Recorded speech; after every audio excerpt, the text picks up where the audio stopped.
Good morning student. Acharya online classes में आप सभी का स्वागत है। मैं रोहित शर्मा। अपन इंग्लिश लिटरेचर 12th क्लास की पोइट्री डील कर रहे हैं।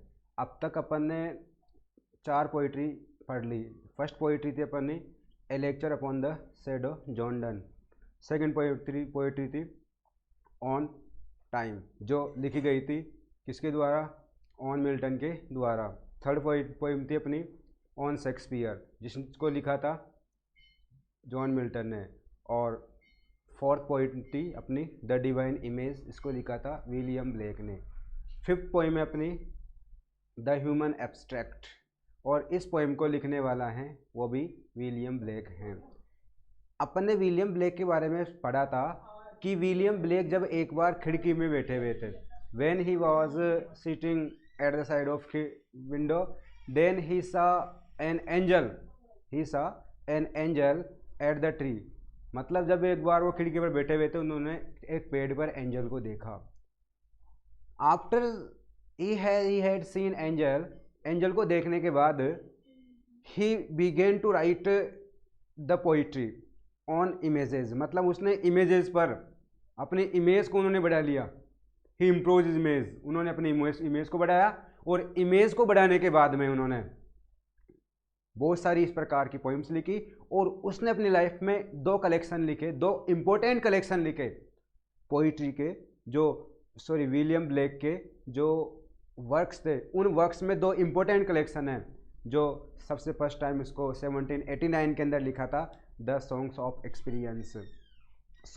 एक्सपीरियंस, और इसे फिर सॉन्ग्स ऑफ इनोसेंस में सम्मिलित कर दिया गया था 1794 को। इस प्रकार से तो सॉन्ग्स ऑफ एक्सपीरियंस में उन्होंने कुछ पोइम्स लिखी, और सॉन्ग्स ऑफ इनोसेंस में फिर कुछ पोइम्स लिखी। जो अपन ने लास्ट वाली जो पोइम पढ़ी थी वो सॉन्ग्स ऑफ एक्सपीरियंस से थी, और ये भी पोइम सॉन्ग्स ऑफ एक्सपीरियंस से ही लिखी गई थी। इसको 1794 को लिखा था।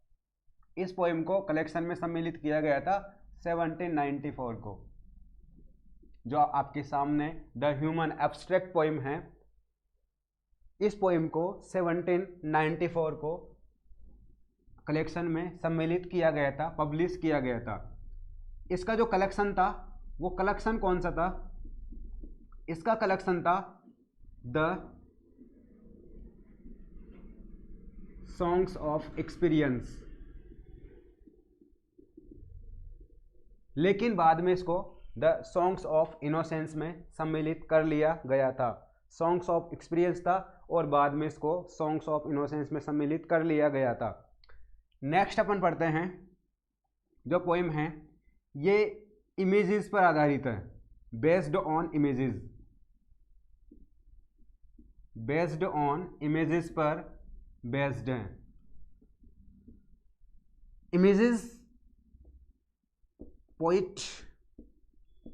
poet gives analysis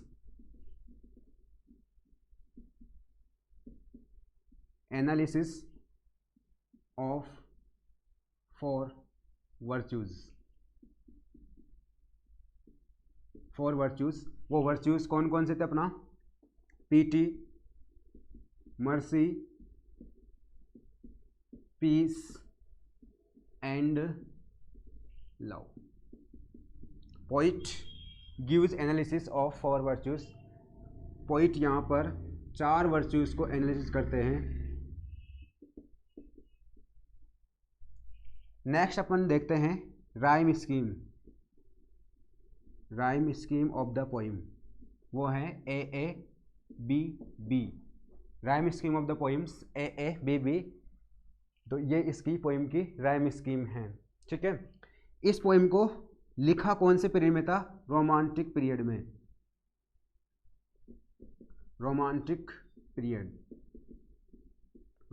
पीरियड में इस पोइम को लिखा गया था। मतलब रोमांटिक जो एज था, उस रोमांटिक एज का जो राइटर था विलियम ब्लेक, और उस विलियम ब्लेक ने इस पोइम को रोमांटिक पीरियड में लिखा था।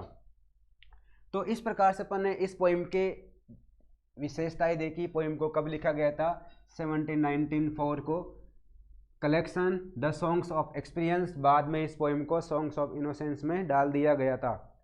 थर्ड है बेस्ड ऑन इमेजेस, इमेजेस पर बेस्ड था। इमेजेस पर बेस्ड इस प्रकार से था जैसे उनको एंजल दिखाई देता है विलियम ब्लेक को, एंजल दिखाई देने के बाद उन्होंने क्या किया, मोस्टली पोइम्स इमेजेस पर लिखने लग गए, अपनी मोस्टली पोइम इमेजेस पर लिखने लग गए। और ये एक प्रकार से सुपर नेचुरल पावर पर भी थोड़ा डिपेंड करते थे, उस पर भी लिखना ज़्यादा पसंद करते थे। नेक्स्ट अपन देखते हैं पोइट गिव्स एन एनालिसिस, मतलब ये एनालिसिस करते हैं ऑफ 4 वर्च्यूज, चारों वर्च्यूज की, pity, mercy, peace and love. Next rhyme scheme A B A B B and romantic period. Next अपन देखते हैं क्रिटिसाइज करते हैं, क्रिटिसाइज यहां देखते हैं फर्स्ट में criticise, criticise to the virtues, इन वर्च्यूज का क्रिटिसाइज करते हैं। सबसे पहले इन वर्च्यूज की विशेषता बताते हैं। डिवाइन इमेज के अंदर लास्ट पोइम में पढ़ने पड़ी थी, उस पोइम में क्या करते हैं, उन इमेजेस की विशेषता बताते हैं, उन वर्च्यूज की विशेषता बताते हैं, उनके गुण बताते हैं, quality of the images. The divine image में the poet put the qualities of the images, मतलब उन इमेजेस की क्वालिटी शो करता है। But in this poem he criticise to the virtues, मतलब वो इन वर्च्यूज के या डिवाइन इमेज को क्रिटिसाइज करता है कि आप पीटी तो कर रहे हो किसी व्यक्ति पर, आप कह रहे हो कि दया व्यक्ति के चेहरे से निकलती है, मर्सी व्यक्ति के हृदय से निकलती है, और जो लव है उसे अपन देवता के रूप में मानते हैं, या पीस है वो ड्रेस के रूप में है। इस प्रकार से अपन मान तो रहे हैं, या एक व्यक्ति में अगर चारों गुण है तो व्यक्ति भगवान का तो रूप है, लेकिन अगर यही नहीं होंगे, अगर हम ये परिस्थिति नहीं लाएंगे, तो वो व्यक्ति इस प्रकार से किस प्रकार से होगा, जिस प्रकार से उसने राइटर ने लिखा कि देखो कि अगर जो पीटी की बात किया उसने, PITY, ये पीटी है, पीटी की उसने बात की थी, तो इसमें वो कहता है कि अगर अपन किसी व्यक्ति को पुअर नहीं बनाते हैं, किसी व्यक्ति को गरीब नहीं बनाते हैं, तो दया की आवश्यकता नहीं है। गरीब बनाने से, किसी व्यक्ति को फाइनेंशियली गरीब नहीं बनाना, किसी व्यक्ति को गरीब बनाने से मतलब है कि किसी व्यक्ति के साथ में कंपटीशन करना, और कंपटीशन करने के साथ साथ उसे अपने से नीचे हमेशा शो करना, उस व्यक्ति को अपने से नीचे दाएं। अगर कोई आप किसी ऊंची पोस्ट पर हो और सामने वाला व्यक्ति आपसे नीची पोस्ट पर है या आपसे कमज़ोर हैं, तो बार बार उस व्यक्ति को चिढ़ाना, उस व्यक्ति को टॉर्चर करना, अगर हम ये बंद कर दें तो यहाँ पर वो व्यक्ति पुअर नहीं रहेगा, और पुअर नहीं रहेगा तो वहाँ पर पीटी की आवश्यकता भी नहीं होगी। सेकंड अपन ने देखा मर्सी, MERCY, मर्सी, ठीक है। इस मर्सी में क्या होगा कि हर व्यक्ति खुश होगा, प्रसन्न होगा, अपनी जैसे हर व्यक्ति खुश होगा। अगर सामने वाला व्यक्ति खुश है, आप भी खुश हो, थर्ड पर्सन भी खुश है, मतलब फर्स्ट पर्सन, सेकंड पर्सन और थर्ड पर्सन, तीनों पर्सन अगर खुश हैं, प्रसन्न है, हैप्पी है, प्लेजरनेस है, तो what the need of mercy, तो वहां पर मर्सी की आवश्यकता है नो। तो वहां पर अगर सभी हैप्पी हैं तो वहां पर मर्सी की आवश्यकता भी नहीं है। थर्ड अपन ने देखा पीस, पीस में शांति कब होती है, व्यक्ति शांत कब रहता है, शांत कब रहता है व्यक्ति, चुप कब रहता है, व्यक्ति शांत तब रहता है जब उस व्यक्ति पर किसी चीज का दबाव होता है, किसी परिस्थिति का दबाव होता है, वो किसी परिस्थिति में बंधा होता है, तो व्यक्ति शांत रहता है। अदरवाइज ये हो ही नहीं सकता, ये मानो कि मतलब ऐसा हो ही नहीं सकता वैसे व्यक्ति शांत रहे। लेकिन अगर व्यक्ति परिस्थिति में बंधा हुआ है तो उस व्यक्ति को शांत रहना पड़ेगा, मतलब उसको शांति के अंदर रहना पड़ेगा, पीस रहना पड़ेगा। तो यहाँ पर ये कहते हैं कि व्यक्ति गॉड के डर के मारे चुप रहता है, वो धर्म के बंधन के मारे चुप रहता है, वो जो सामने से आने वाला जो डर है या किसी व्यक्ति का दबाव है, उस दबाव के मारे वो व्यक्ति चुप रहता है। लेकिन पिछले वीडियो में तो आपने क्या देखा था, पीस को ड्रेस माना था व्यक्ति की, ठीक है। फोर्थ लव को मानते हैं। ये बहुत अच्छी एक्सप्लेन वो यहाँ पर करते हैं। ये लव को यहाँ पर एक प्रकार से जिसको अपन बोलते चीटिंग किसी व्यक्ति से चीटिंग करना, डिसीट करना, धोखा देना किसी व्यक्ति को, या उसके साथ क्रूरल्टी करना, धोखा देना, मिसट्रस्ट करना। तो इस प्रकार से यहाँ पर प्रेम को बताया गया है कि प्रेम कब निकलता है। प्रेम के भाव तब निकलते हैं जब दोनों व्यक्ति में आपस में ट्रस्ट की भावना होती है। अगर दोनों व्यक्ति में ट्रस्ट की भावना नहीं है, एक व्यक्ति तो प्रेम कर रहा है बड़े ट्रस्ट से, बड़े सम्मान के साथ, विश्वास के साथ प्रेम कर रहा है, लेकिन दूसरा व्यक्ति पीछे से क्रूरल्टी के जाल बुन रहा है, निर्दयता के जाल बुन रहा है। आगे से तो वो उसका फायदा उठा रहा है, लेकिन पीछे से वो व्यक्ति जाल बुन रहा है कि कब मेरा काम खत्म हो और कब मैं इसको धोखा दे दूं, इसके ऊपर जो पूरी जो परिस्थितियां हैं इसको परिस्थिति में छोड़कर मैं चला जाऊं। तो ऐसी कंडीशन में क्या होता है, वो वहां पर लव को क्रिटिसाइज करता है विलियम ब्लेक। तो अपन ने यहाँ पर इस चारों गुणों को जो 4 डिवाइन इमेज है, इन डिवाइन इमेज को क्रिटिसाइज किया जाता है। इन डिवाइन इमेज को यहाँ पर क्रिटिसाइज किया जाता है। डिवाइन इमेज को यहाँ पर क्या करते हैं, अपन क्रिटिसाइज करते हैं। तो अपन करते हैं अब इस पोएम के टेक्स्ट को पढ़ते हैं। जो टेक्स्ट इस प्रकार है, देखिए। Pity would be no more if we did not make somebody poor, and mercy no more could be if all were as happy as we. Pity would be no more, pity would be no more if we did not make somebody poor. दया ज़्यादा नहीं होती, मतलब दया नहीं होती। यहाँ पर William Blake इस poem को एनालिसिस करते हुए कहते हैं कि दया नहीं होती। दया कब नहीं होती? If we did not make somebody poor, अगर हम किसी व्यक्ति को गरीब नहीं बनाते हैं तो दया उपस्थित नहीं होती। यहाँ गरीब बनाने का मतलब किसी व्यक्ति को फाइनेंशियली गरीब बनाना नहीं है। यहाँ व्यक्ति को गरीब बनाने का मतलब है किसी व्यक्ति के साथ में कंपटीशन रखना। किसी व्यक्ति कंपटीशन रखना सही है, लेकिन कंपटीशन अगर आप बराबर स्थिति में कंपटीशन रखते हो तो वो सही है।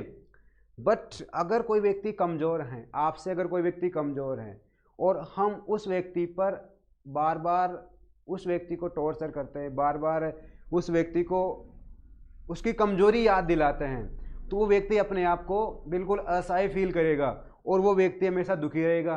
और जैसे ही वो व्यक्ति दुखी रहेगा तो उस व्यक्ति पर किसी न किसी व्यक्ति को क्या होगा, तरस आएगा। वो व्यक्ति को किसी न किसी व्यक्ति को दया आएगी। तो अगर हम किसी व्यक्ति को गरीब नहीं बनाते हैं, किसी व्यक्ति को हम पुअर नहीं बनाते हैं, तो वहाँ पर गरीबी नहीं रहेगी, वहाँ पर दया नहीं रहेगी, वहाँ पर दया का कोई भाव नहीं रहेगा। Next, and mercy no more could be if all were as happy as we. And mercy, mercy है करुणा, करुणा, और यह है दया। And mercy no more could be, अगर करुणा नहीं रहेगी, कब नहीं रहेगी करुणा? अगर सामने वाला व्यक्ति भी खुश रहेगा। First person, second person and third person, तीनों पर्सन अगर खुश रहेंगे, प्रसन्न रहेंगे, हैप्पी रहेंगे, तो ऐसी कंडीशन में अपन वो जो करुणा है वो करुणा नहीं रहेगी। देखिए, and mercy could no more if all were happy as we. जितना प्रसन्न हम हैं, जितना प्रसन्न हम हैं, उतना प्रसन्न अगर सभी व्यक्ति रहेंगे, जितना प्रसन्न हम हैं उतना प्रसन्न अगर सभी व्यक्ति रहेंगे, तो वहाँ पर करुणा का कोई भाव नहीं रहेगा, करुणा का कोई स्थान नहीं रहेगा। तो अपन ने यहाँ पर दो चीज़ों के बारे में पढ़ा। फर्स्ट अपन ने क्लियर किया था पीटी। पीटी में मैंने बताया था आपको कि अगर व्यक्ति को अपन पुअर नहीं बनाते हैं, व्यक्ति को अपन गरीब नहीं बनाते हैं, तो वहाँ पर पीटी का कोई स्थान नहीं है। व्यक्ति गरीब नहीं होगा तो वहाँ पर किसी व्यक्ति को दया आएगी? नहीं आएगी। जैसे एक व्यक्ति अमीर है, एक व्यक्ति के पास बहुत सारा पैसा है और दूसरा व्यक्ति भीख मांग रहा है, भीख मांग के खा रहा है, उसके पास पैसा नहीं है, तो अमीर व्यक्ति को गरीब व्यक्ति पर दया आएगी। लेकिन वो अमीर व्यक्ति अगर उस गरीब व्यक्ति को गरीब नहीं बनाता है, यहाँ पर कि गरीब का मतलब है कि किसी को लूटना वगैरह ऐसा नहीं है, अगर वो अमीर व्यक्ति उस गरीब व्यक्ति को टॉर्चर नहीं करता है, बार बार उस व्यक्ति को कमज़ोर स्थिति पर नहीं लाता है, तो वहाँ पर दया का कोई भाव नहीं रहेगा। फिर अपन ने देखा मर्सी। मर्सी मर्सी में क्या देखा अपन ने कि अगर सभी व्यक्ति प्रसन्न रहेंगे, सभी व्यक्ति खुश रहेंगे, तो क्या होगा, जितना प्रसन्न हम हैं उतना प्रसन्न सभी व्यक्ति रहेंगे, तो वहाँ पर करुणा भी नहीं रहेगी। अपन अपने हाल में खुश हैं, सामने वाला खुश है, सामने वाला खुश आराम से बैठा हुआ है, खुश हैं, मज़े कर रहा है, हंस रहा है खूब, और अपनी लाइफ के लिए अंदर वो खुश है, मेंटली खुश है। खुशी दो प्रकार से होती है, हैप्पीनेस इंसान की दो होती है। एक व्यक्ति के लाइफ में बहुत सारे स्ट्रगल्स होते हैं और वो व्यक्ति आउट खुश रहता है, लेकिन वो इंटरनल खुश नहीं रहता, इंटरनल कुछ ना कुछ दर्द को सहता रहता है। बट जो एक खुशी वो होती है जो वो इंटरनल भी खुशी दिखाई देता है और एक्सटर्नल भी खुश दिखाई देता है, मतलब बहुत खुशी के भाव उसके अंदर होता है, तो वो होता है खुशी। तो जितने प्रसन्न हम हैं उतना प्रसन्न अगर सामने वाला व्यक्ति है तो वहाँ पर मर्सी का कोई स्थान नहीं है। तो यहाँ ब्लैक यही कहते हैं कि पीटी वुड नो मोर, जो दया नहीं रहेगी यदि हम किसी व्यक्ति को गरीब नहीं बनाते हैं, मर्सी नहीं रहेगी अगर हम किसी व्यक्ति, अगर सामने वाला व्यक्ति अपने जितना खुश हैं, तो वहाँ पर दया करुणा की भावना भी नहीं रहेगी। नेक्स्ट स्टेंजा में देखिए, and mutual fear brings peace. Third अपन ने देखा था पीस के बारे में, शांति। म्यूचुअल फियर होता है पारस्परिक, फियर होता है डर, ब्रिंग्स पीस, जो पारस्परिक डर है वो शांति लाता है। आपसी डर है, पारस्परिक डर है, वो शांति लाता है। आपसी डर म्यूचुअल फियर, शांति कौन लाएगा? म्यूचुअल फियर, पारस्परिक डर, आपसी डर शांति लाएगा। इसका मतलब है कि जैसे मान लो कोई बॉस हैं, ऑफिस में ही देख लो, ऑफिस में बॉस हैं, अगर बॉस ऑफिस के अंदर हैं तो कोई भी जो एम्प्लॉय हैं, कोई एम्प्लॉय अपनी आवाज़ बाहर निकालने का प्रयास नहीं करेगा, बॉस के सामने बोलने का प्रयास नहीं करेगा, बात करेगा तो डर कर बात करेगा, सर सर सर सर इस प्रकार से बोलेगा, हर वर्ड में सर, मतलब अपने आप को बिल्कुल डरा डरा फील करेगा, दबा दबा फील करेगा। और जैसे ही बॉस बाहर निकल जाए ऑफिस से तो वो शांत रहेगा, वो एम्प्लॉय बिल्कुल शांत नहीं रहेगा। तो इसी प्रकार से जो म्यूचुअल फियर हैं, आपसी डर हैं, वो आपसी डर क्या लाता है? शांति लाता है। नेक्स्ट देखिए, till the selfish love increase. अब देखिए अपना फोर्थ वर्च्यू के बारे में देख रहे हैं अपन, चौथा गुण। इसमें देखो, till the selfish virtue increase. Till होता है जब तक, सेल्फिश लव होता है स्वार्थी प्रेम, इंक्रीज बढ़ता है जब स्वार्थी प्रेम बढ़ता है, जब तक स्वार्थी प्रेम बढ़ता है। देन तब क्रूलिटी निर्दयता नीड्स बुनती हैं, अस्नेर मतलब जाल, तब निर्दयता जाल बुनती हैं, निर्दयता जाल बुनती हैं। जब जो सेल्फिश लव इंक्रीज होता है तब निर्दयता जाल बुनती है। जिस प्रकार से दो व्यक्ति आपस में, जिस प्रकार से अपन देखते हैं कि दो फ्रेंड है और दोनों फ्रेंड के बीच गहरी दोस्ती है, और उन गहरी दोस्ती में एक व्यक्ति सामने वाले व्यक्ति पर काफ़ी ट्रस्ट कर रहा है, उस पर इतना ट्रस्ट कर रहा है, उसको अपने गॉड के समान मान रहा है, अपने उस पर बहुत ज़्यादा ट्रस्ट कर रहा है। लेकिन जो सामने वाला व्यक्ति है, वो सामने वाले व्यक्ति के मन में उसके प्रति सेल्फिश लव है, स्वार्थी प्रेम है। स्वार्थी प्रेम, उस सामने वाला व्यक्ति का स्वार्थी प्रेम बढ़ रहा है, और जैसे जैसे उस व्यक्ति का स्वार्थी प्रेम बढ़ रहा है, अब ये एक व्यक्ति है, दो व्यक्ति अपने देखा, दो फ्रेंड है। अब एक फ्रेंड क्या कर रहा है? बिल्कुल ट्रस्ट की भावना से अपना पूरा काम कर रहा है, ट्रस्ट कर रहा है सामने वाले व्यक्ति पर, हर बात पर उसका भला सोच रहा है कि भगवान उसका भला हो जाए। लेकिन ये जो दूसरा है, ये सेल्फिश लव कर रहा है उससे, सेल्फिश लव मतलब स्वार्थी प्रेम की भावनाओं में डूबा हुआ है, मतलब स्वार्थी प्रेम है, इसका फायदा ले रहा है वो। ये बेचारा ट्रस्ट में है लेकिन ये क्या कर रहा है, इसका फायदा उठा रहा है। तो सेल्फिश लव इंक्रीज हो रहा है धीरे धीरे, लेकिन क्या होता है, then cruelty needs a snare, और जैसे स्वार्थी प्रेम धीरे धीरे धीरे उत्पन्न होगा तो क्रूरटी निर्दयता, और इस व्यक्ति के माइंड के अंदर निर्दयता उत्पन्न होती रहेगी, इस व्यक्ति के माइंड में निर्दयता कटुता उत्पन्न होती रहेगी, क्योंकि उसके माइंड में तो ये है कि मुझे स्वार्थ के अलावा कुछ नहीं करना, मुझे स्वार्थ अपनाना है। और जैसे उस व्यक्ति के माइंड में स्वार्थ आएगा तो स्वार्थ के साथ साथ उस व्यक्ति के माइंड में कटुता आएगी। कुछ भी हो जाए, कैसा भी इंसान है, कितना भी ट्रस्ट इंसान है, मुझे तो इस व्यक्ति को धोखा देना है। तो इस प्रकार से नीड्स अ स्नेर, तो वो स्वार्थी का जाल बुनता रहता है, पीछे से स्वार्थी का जाल बुनता रहता है। अर्थात जैसे ही इस व्यक्ति का काम फिनिश होता है, ये व्यक्ति जो ट्रस्टी व्यक्ति है उस व्यक्ति को धोखा देकर चला जाता है, मतलब उससे बिल्कुल दोस्ती तोड़ देता है।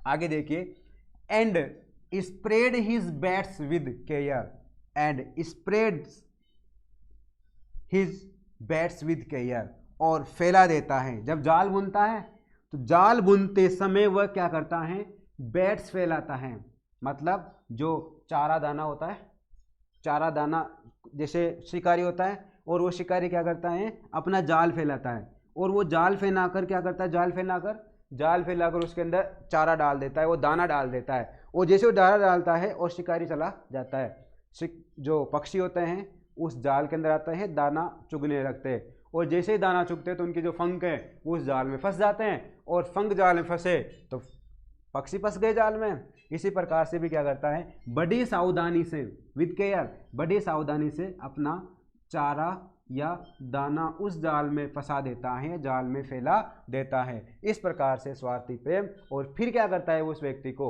जैसे ही टाइम मिलता है, मौका मिलता है, सामने वाले व्यक्ति को धोखा दे दिया जाता है। तो यहाँ पर जो लव है, इस लव को सेल्फिश लव की संज्ञा दी जाती, मतलब सेल्फिश लव प्रोनाउंसिएशन मतलब सेल्फिश लव इसको बताया गया है।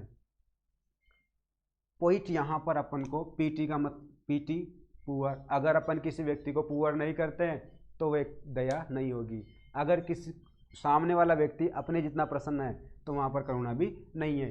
अगर लोगों में आपसी डर नहीं होगी तो वहाँ पर शांति नहीं होगी, लोगों में आपसी डर होगा तो वहाँ पर शांति होगी। और अगर हम प्रेम तो कर लेते हैं लेकिन वहाँ पर डर किस चीज़ का होता है, वहाँ पर डर सेल्फिश लव का होता है।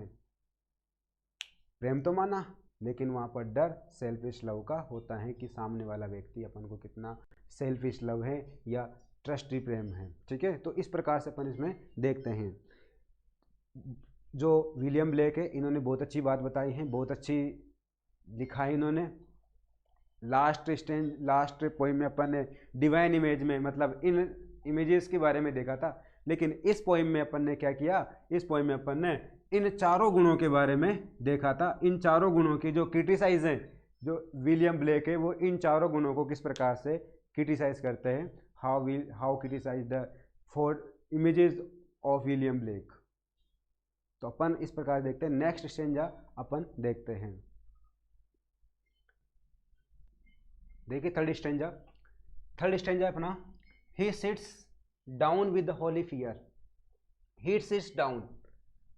अब जैसे उसको प्रेम में धोखा मिलता है, उस व्यक्ति को प्रेम में धोखा मिलता है, उस व्यक्ति के दोस्ती में धोखा मिलता है, तो वो व्यक्ति क्या करता है, he sits down with Holi fear. यहाँ पर होली फियर होता है गॉड से लिया गया है, यहाँ पर गॉड से लिया गया है। He sits down with Holi fear. यहाँ पर राइटर ये एक्सप्लेन करना चाहता है कि जब व्यक्ति अपने अवगुण, अपने दुर्गुण या अपने जो मिसबिहेव होता है, उस मिसबिहेव से व्यक्ति परेशान हो जाता है, तो व्यक्ति अपने दुर्गुणों, अपने पापों, अपने बुरे कर्मों को दूर करने के लिए भगवान के सामने आता है, और भगवान के सामने आकर सिर झुकाकर बैठ जाता है, सिर झुकाकर बैठ जाता है। इसी प्रकार से जब किसी व्यक्ति को मिसट्रस्ट किया जाता है तो क्या होता है, he sits down with Holi fear, वो भगवान के सामने आकर बैठ जाता है, सिर झुकाकर बैठ जाता है। And waters the ground with tear, waters the ground with tear, और आंसुओं से जमीन को सींचता है। मतलब अपने बुरे कर्मों के लिए, अपने पापों के लिए, अपने बुरे विचारों के लिए, या अपने द्वारा किए गए बुरे जो कार्य हैं, बैड वर्च्यूज हैं, उन वर्च्यूज के क्या करता है, वो रिग्रेट करता है, regret to his virtues, bad virtues. The ground with tear, और वाटर द ग्राउंड, वाटर होता है सींचना, द ग्राउंड भूमि को, विद टीयर मतलब आंसुओं से, इतना रोता है कि वो आंसुओं से भूमि को सींचता है। He cries that he waters the ground. देखिए next stanza. Then humility takes its root underneath his foot. Then तब, ह्यूमिलिटी विनम्रता, विनम्रता, टेक्स इट्स रूट तब विनम्रता जड़ें पकड़ लेती है।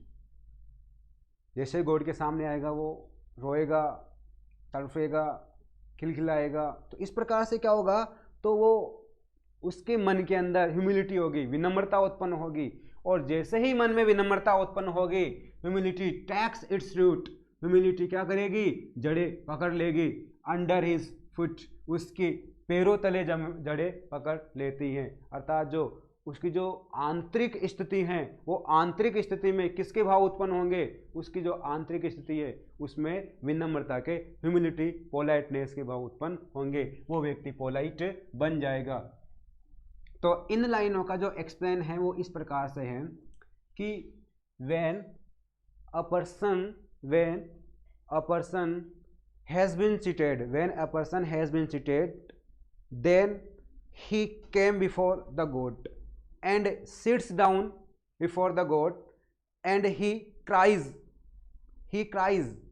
as he waters the ground, he is the water the ground with his tears, waters the ground with his tears, and humility, politeness improves from his inside of the heart, inside of his heart, and underneath his foot, and completely he began to regret on his bad behavior, bad virtues and other things।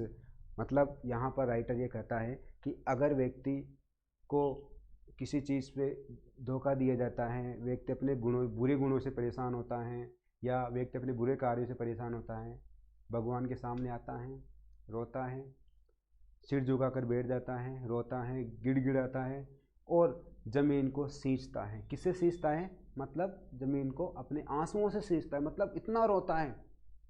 अब ये एक प्रकार से अपन क्या बोल सकते हैं, ज़मीन को आंसुओं से, waters the ground with tear, ज़मीन को आंसुओं से सींच लेता है। क्या बोल सकते हैं इसको अपन, then humility takes its root underneath his foot, और क्या करता है, तभी उसके मन से उत्पन्न होते, विनम्रता उत्पन्न होती है, और विनम्रता उत्पन्न होती है, और वो क्या करता है, विनम्रता जड़ें पकड़ लेती है, उसके पैरों तले जड़ें पकड़ लिया जाता है। नेक्स्ट, इसका जो नेक्स्ट चेंज आए वो अपन अगले वीडियो में देखते हैं।